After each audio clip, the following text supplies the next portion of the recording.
Mis queridos alumnos, tengan todos ustedes muy buenas tardes. Esta vez nos reunimos para revisar la segunda teoría del aprendizaje que tenemos programada, la que es el cognitivismo. En la reunión anterior hemos hablado del conductismo, aquella teoría que se basaba en los estímulos condicionantes, con lo cual yo podía modificar una conducta. Esta modificación de conducta estaba de la mano con el concepto de que el aprendizaje era una modificación de conductas. Teoría que nació con Pavlov y que luego la desarrolló Skinner a través de los condicionantes o del operante, aquel que a través de premios, castigos, refuerzos negativos íbamos a modificar una conducta. Y donde lo principal de esa teoría conductista era en que los procesos mentales no se tomaban en cuenta. Entonces ahora vamos a revisar la teoría cognitivista. Esta teoría cognitivista, la segunda de las 4 que estamos revisando, se caracteriza porque acá sí trabaja la mente, aquí sí hay participación de la mente, lo que no ocurría en la teoría conductista. ¿Y de en qué consiste el aprendizaje? En representar la realidad en la mente. La realidad voy a hacer una representación mental de la realidad. Eso es lo que consiste la teoría cognitivista, representación mental de la realidad. Y el proceso, el mecanismo por el cual esto se realiza es comparable con el proceso que nosotros tenemos en el manejo de una computadora u ordenador. Y así tenemos que esta teoría cognitivista es la representación mental de la realidad. Establece una analogía entre la mente y una computadora y ordenador. Y aquí vamos a trabajar con esos conceptos que nosotros manejamos en la computadora. Memoria a corto plazo y disco duro. No decimos memoria a corto plazo en la computadora, decimos memoria de trabajo o la memoria RAM. Esa memoria RAM es donde se desarrollan todos los procesos que vengo trabajando en la máquina y que si yo no los guardo, no los almaceno en el disco duro, se pierden. Esa es más o menos la comparación, vamos a desarrollarla. También es importante mencionar que en la teoría cognitivista del aprendizaje, la atención cumple un papel importantísimo. Hasta aquí lo principal. Pero si sigo comparando con la teoría conductista, miren ustedes que en la teoría conductista decíamos que el sujeto era un receptor pasivo en el aprendizaje. En la teoría cognitivista, el sujeto es un participante activo. Él va a aprender con su labor, con su trabajo. No es solamente labor del profesor. La labor del profesor es facilitar el proceso de aprendizaje cognitivista del alumno. Y con este esquema trabajamos. Este es el medio ambiente, la realidad, y esto lo vamos a captar a través de los receptores sensoriales. La retina, el sistema auditivo, el olfativo, el tacto. Y todo ello lo vamos a llevar a un registro sensorial. Este registro sensorial no va a tener ninguna importancia en el proceso de enseñanza-aprendizaje, puesto que este registro sensorial no es consciente y además que no es consciente, los elementos figuran aquí por muy pocos segundos, de tal manera que no hay posibilidad de hacer un trabajo. Lo que es captado en este registro sensorial va a pasar a la memoria de corto plazo, que es la memoria de trabajo, es la memoria RAM de nuestra computadora, es aquella donde se hacen todas las operaciones mentales y obviamente que si no lo codifico lo llevo a la memoria de corto plazo, de largo plazo, esta se pierde. El proceso por el cual llevo la información del registro sensorial a la memoria de corto plazo es la percepción. Esta memoria de corto plazo es donde se van a hacer todas las operaciones mentales. Y mucho de estas operaciones yo las voy a guardar en la memoria a largo plazo. Pero muchas no las voy a guardar, sino simplemente luego de trabajarlas me van a permitir generar una respuesta para llevarla al exterior. Como ejemplo podemos decir, si yo ahorita les digo cuánto es 8 por 4 por 5, ustedes van a contestar 160. Pero eso que han trabajado no lo van a guardar en la memoria de corto plazo. Simplemente lo están trabajando para dar una respuesta. Entonces la memoria de corto plazo es es donde se trabaja en el momento toda la información que nosotros estamos manejando. No solamente recibe la información de los registros sensoriales, sino que muchas veces para trabajar la memoria a corto plazo yo tengo que recuperar información de la memoria de largo plazo. Esto es la recuperación. Y aquí aprovechamos para decir que el olvido es la incapacidad para recuperar. La memoria a largo plazo nunca se pierde. Nunca se pierde la información que está en la memoria a largo plazo. Cuando yo digo que me olvidé, es porque no la puedo recuperar. Entonces, retomando, el registro sensorial solamente dura 1 a 4 segundos, es inconsciente, se desvanece rápidamente y no me es de utilidad. No es de utilidad en el proceso de enseñanza-aprendizaje. La atención. La atención es fundamental para que ese registro sensorial pueda llevar la información hacia la memoria de corto plazo. La atención es selectiva, permite orientar el estímulo. La atención es selectiva, yo no puedo atender muchas cosas a la vez, solamente tengo que atender una. Y es labor del profesor hacer que el alumno esté atento. Si el alumno no está atento, no va a tener un aprendizaje cognitivo. Entonces, esa es labor de los profesores cuando hacemos técnicas de exposición. Buscar una serie de mecanismos para que el alumno siempre esté atento. Entonces, ¿qué cosa era la percepción? La transferencia y la información de los registros sensoriales a la memoria de corto plazo, donde la voy a trabajar. Es así como yo voy a poder darle significado e interpretación a lo que está ingresando. No es perfecto. No todo lo que se percibe se le puede dar significado o interpretación. Hay muchas cosas que se pierden. Entonces, la memoria a corto plazo. La memoria a corto plazo es una memoria temporal y de limitada capacidad. Es el símil con la memoria temporal de la computadora, o sea, la memoria de trabajo, la memoria RAM. Y tiene una capacidad para trabajar de 5 a 9 elementos. Ustedes tienen en la computadora, computadoras que tienen una memoria RAM de 1 mega y otras que tienen una memoria RAM de 8 megas. Y entonces dicen, oye, la de 8 megas es más veloz que la de 1, puedo trabajar con 5 o 6 programas simultáneamente. Esto es exactamente lo mismo. No todas las personas tienen la misma capacidad de trabajo en la memoria a corto plazo. Algunos pueden trabajar con más elementos y otros pueden trabajar con menos elementos. Lo importante es que la cantidad de tiempo que figura un elemento en la memoria de trabajo es de 20 segundos y luego se desvanece. Y por lo tanto, si en 20 segundos comienza a desvanecerse, ya yo no lo puedo codificar, ya no lo puedo guardar en la memoria de largo plazo.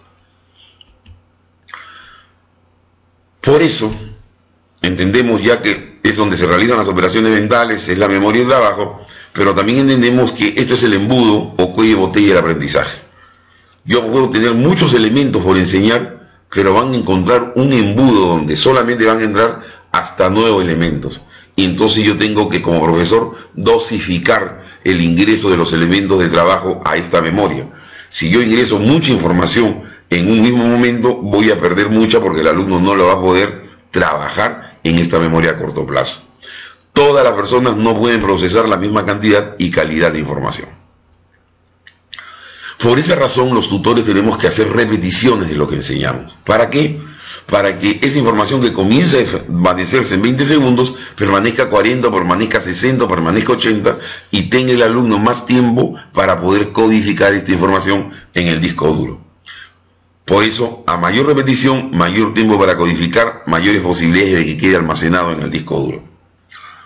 Por eso, en una exposición, uno tiene que reingresar a los temas. Si ustedes ahorita hacen una evaluación de cómo estamos llevando esta clase, creo que esta es la 4ª o 5ª vez que repito que la memoria de corto plazo tiene una capacidad limitada, que yo puedo trabajar con 5 o 9 elementos y que trabaja 20 segundos. Le he dado tiempo de sobra, más de 20, 40 o 60 segundos esta información a la memoria de corto plazo para que la puedan codificar.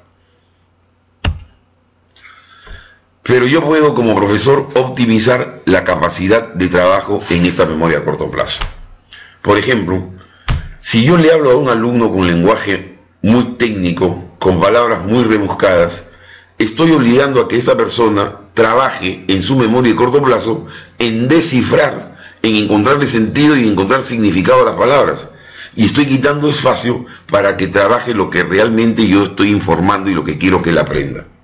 Entonces, por esa razón, hay que usar un lenguaje común y no técnico, ¿no? Y leer más preocupados en el entendimiento que estar buscando la ortografía o la semántica del texto que nos están poniendo. Debo dar pausas con preguntas de reforzamiento. La idea de la pregunta de reforzamiento es mantener más tiempo los elementos que estoy brindando en la memoria de corto plazo. Entonces, yo les puedo preguntar ahora, ¿cuánto tiempo dura la memoria, cuánto tiempo duran los elementos de la memoria de corto plazo? Y ustedes me van a contestar 20 segundos. Bueno, pero esto lo vengo repitiendo hace más de 2 minutos, más. Entonces ya lo deben haber codificado. Y el otro secreto para optimizar esta capacidad es que hay que brindar la información agrupada. 2 ejemplos. Primero, cuando uno llama a la compañía de teléfonos a preguntar por el número telefónico de alguna persona, la telefonista me lo dicta dígito por dígito. Me dice, el teléfono de la persona que usted ha llamado es 9, 9, 9, 3, 4, 1, y así me completa los 9 dígitos. ¿Quién podría, después de conocer esto, la memoria a corto plazo, que acepta hasta 9 elementos como máxima capacidad, y donde no todas las personas tienen esa misma capacidad, que me pueda tener, que me pueda manejar en la memoria a corto plazo los 9 números? Difícil. ¿No sería más fácil decirle 999, 341, 123? ¿Cuántos elementos he dado? Solamente 3. Y con 3 es muy probable que sí lo pueda manejar. Por eso hay que darle información agrupada.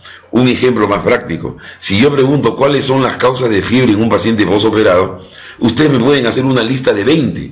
Y si yo lo trato de decir al alumno, estas son las 20 causas, es muy probable que se acuerde más que de 4, de 5, de 6, las que ingresan en su memoria a corto plazo. Pero si yo esas 20 causas lo agrupo en 3 o 4, y digo, primera causa, infecciosa, y dentro de la infecciosa hay 1, 2, 3, 4 y 5.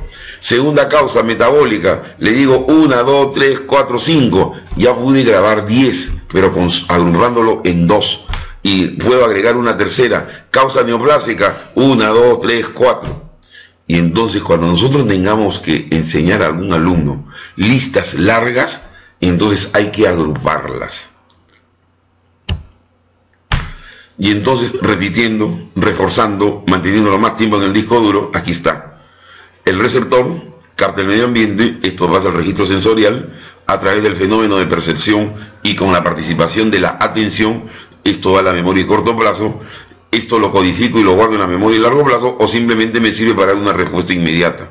Y muchas veces esta memoria de corto plazo tiene que trabajar también, no solamente con el material que está ingresando del medio ambiente, sino con información recuperada de la memoria de largo plazo. Este es el esquema del cognitivismo que se relaciona con un sistema de cómputo. La memoria de largo plazo es donde se almacena la información de manera permanente. Mi disco duro tiene capacidad ilimitada, no tiene caducidad, nunca se acaba. Y como ya lo hemos dicho, el olvido es la falla en la recuperación.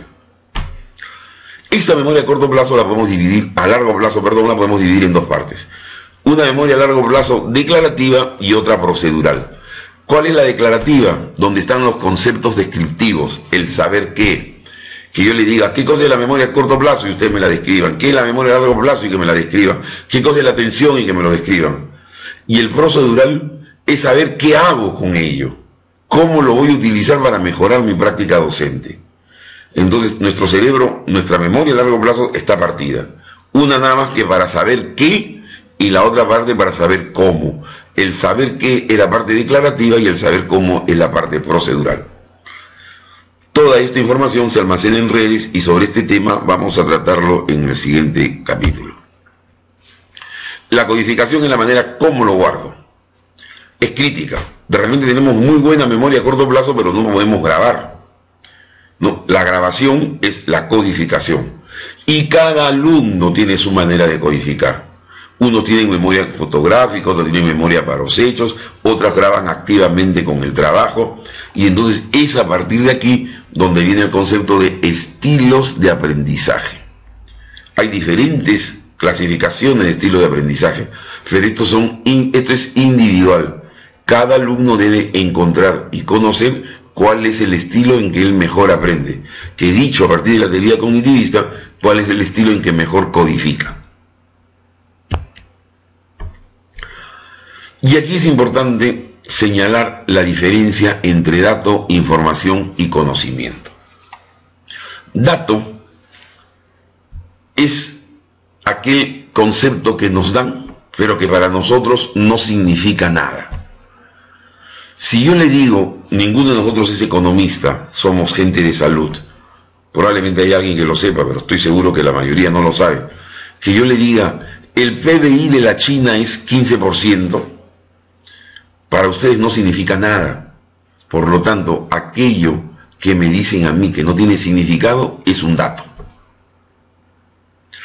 Cuando este dato tiene ya un significado, y yo sé decir si el PBI es tal concepto, y el PBI de la China que me están diciendo tiene tales características, o sea, esa información que es como dato, yo puedo darle significado, ya es una información. Y cuando esta información yo la meto en mi red de conocimientos, ya la meto en el disco duro, y en el disco duro ya va a estar organizada, entonces ya pasa a ser conocimiento. Entonces verán ustedes la importancia que tiene el profesor. Yo puedo tener muchos datos, pero mi tarea como profesor en este estilo cognitivo o en cualquier estilo de enseñanza es llevarlo a conocimiento. Tengo que hacer que el alumno le dé significado a ese dato y que esa información sea agregada a su red de conocimientos para que quede con él para toda la vida. Eso es lo que se llama ligar la información ya existente con la nueva. Cuando yo ligo la información ya existente con esta nueva que está viniendo, entonces allí recién digo que ya tengo conocimiento. Habrán algunos profesores, y usted lo habrán percibido en su pregrado, que nos dan una clase donde nos dan cientos de datos. Y el alumno dice en el lenguaje popular, este profesor, ¿cuánto sabe? Este profesor tira un montón, pero no he aprendido nada. Porque se dedicó a darme datos, pero de ninguna manera le dio sentido como información, y mucho menos introdujo esa información a mi red. Entonces no llegó al conocimiento. Esta manera de llevar datos, información al conocimiento es más exitosa cuando se hace de una manera activa. Cuando yo le digo al alumno, oye, repíteme lo que te he dicho con tus palabras, parafrasear la información, resuélveme este problema, qué cosa puede haber sucedido, escribir un artículo, escribir un ensayo, hacer una exposición. Entonces todo ello me permite a mí codificar y llevar el dato hasta el nivel de conocimiento. Y entonces la tercera vez que repetimos, para que nunca más se salga de su disco duro, ya está como 10 minutos en la memoria de corto plazo. Receptores que captan el medio ambiente, pasa al registro sensorial, a través de la percepción pasa a la memoria de corto plazo, y la memoria de corto plazo se codifica para pasar a la memoria de largo plazo. El retorno a la memoria de corto plazo se llama recuperación. Muy bien, todo esto es la comparación del aprendizaje cognitivo con la computadora. Está de más decir que esto es representación de la realidad. Así como la computadora no me crea nada, sino simplemente guarda lo que les estamos dando, igualmente en la teoría cognitivista, la que estamos revisando, la persona va, la realidad tal cual es, la empaqueta y la mete en su mente. Por eso lo comparamos también con el ordenador. Pero en este momento, lo que vamos a decir, ¿quiénes son aquellos psicólogos cognitivos que han apoyado con esta teoría? El primero que mencionamos es Jerome Brunner. Él es el que habla del aprendizaje por descubrimiento. ¿Qué dice? Que el aprendizaje es el proceso de reordenar o transformar los datos de modo que permitan ir a una nueva compresión.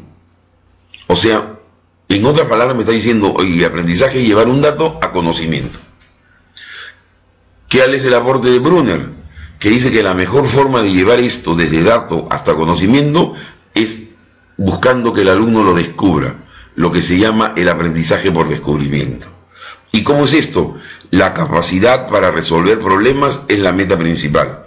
El conocimiento verbal es la clave de la transferencia. El método de descubrimiento es el principal para transmitir el conocimiento.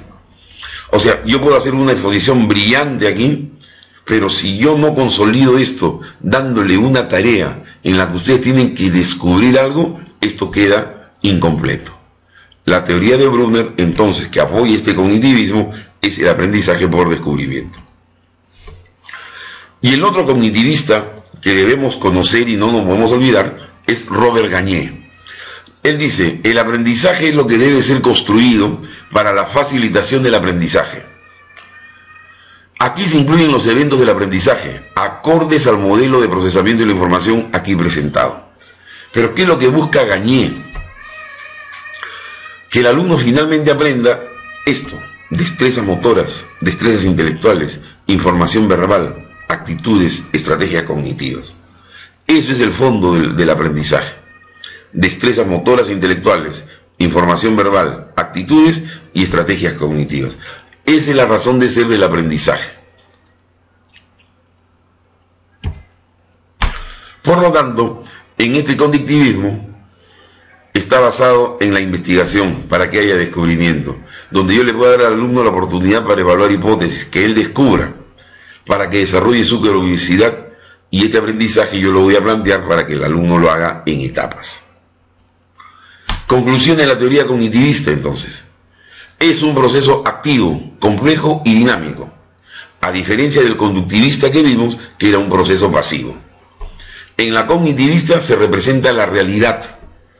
En la conductivista lo único que hacíamos era modificar una conducta. En esta cognitivista intervienen los procesos mentales, en la conductivista no intervenían los procesos mentales. Y aquí se establecen relaciones entre la nueva información y los conocimientos previos, y se construye una red de conceptos y significados.